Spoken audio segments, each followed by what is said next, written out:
హైదరాబాద్లో టాప్ నిర్మాణ సంస్థ అయిన సైబర్ సిటీ డెవలపర్స్ కోకాపేటలో ప్రతిష్టాత్మకంగా డెవలప్ చేస్తున్న ప్రాజెక్టే West Brook. Outer ring road exit 1 toll gate నుంచి కేవలం 1 నిమిషంలో ఈ ప్రాజెక్టుకు చేరుకోవచ్చు. ఇక్కడి నుంచి ఫైనాన్షియల్ డిస్ట్రిక్ట్ కు వెళ్లేందుకు అయ్యే సమయం మహా అయితే 5 నిమిషాలు. వెస్ట్ బ్రూక్ పక్కనే పేరెన్నిక గల ఐటీ పార్కులు ఉండటం వల్ల ఇందులో ఫ్లాట్లు కొనుక్కునేవారు అలా నడుచుకుంటూ ఇలా ఆఫీసులకు వెళ్లి రావచ్చు.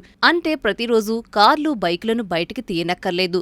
గంటల తరబడి ట్రాఫిక్ లో చిక్కుకోనక్కర్లేదు. ఆసక్తికరమైన అంశమేంటంటే ఇందులో 1075 మరియు 1210 చదరపు అడుగుల్లో ఎంచక్కా 2 బెడ్రూమ్ ఫ్లాట్స్ అందుబాటులో ఉన్నాయి. కోకాపేటలోని వివిధ ఐటీ కంపెనీలో నెలకు 50,000 నుంచి ₹1,00,000 జీతమున్న సాఫ్ట్వేర్ ఉద్యోగులు ఇందులో ఎంచక్కా తమకు నచ్చిన ఫ్లాట్లను బుక్ చేసుకోవచ్చు. ఇన్వెస్టర్లు ఇందులో ఫ్లాట్లను కొనుగోలు చేసినా మిగతా ప్రాంతాలతో పోల్చితే ఇక్కడ నెలసరి అద్దె ఎక్కువగా గిట్టుబాటవుతుంది. మరెందుకు ఆలస్యం? వెంటనే కింద డిస్ప్లే అయ్యే నెంబర్కు వెంటనే కాల్ చేయండి. మీకు నచ్చిన ఫ్లాట్ను సొంతం చేసుకోండి. మీరు కాల్ చేయాల్సిన నెంబర్ 8801 000044.